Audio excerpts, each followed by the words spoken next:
En Oui, décembre, vous cite, hein. étiez plus incisif. Vous disiez, à la moindre escarmouche, on va attaquer le Rwanda. Tout à fait, tout à fait. Je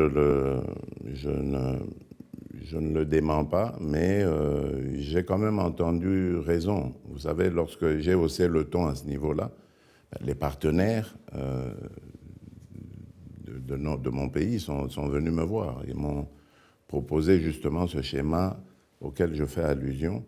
Et j'ai bien voulu leur accorder évidemment cette chance aussi d'essayer pour la dernière fois quelque chose. Ben, c'est ce qui se passe en ce moment.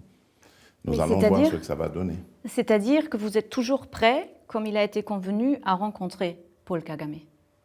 J'ai toujours dit que je ne rencontrerai jamais le M23 parce que c'est justement, comme je l'ai dit, comment je peux expliquer ça, une chose factice. C'est une coquille vide qu'on a fabriquée pour justement justifier l'agression contre mon pays, de la RDC, mais qu'en réalité, le vrai agresseur, le vrai criminel, c'est Paul Kagame.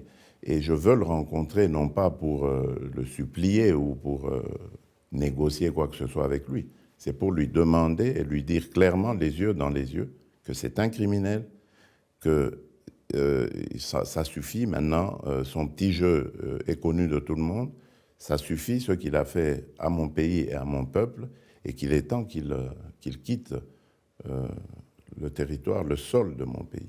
C'est ce que je veux obtenir de lui, mais en le lui disant en face, parce que par presse interposée, parfois, ça n'a peut-être pas la même portée.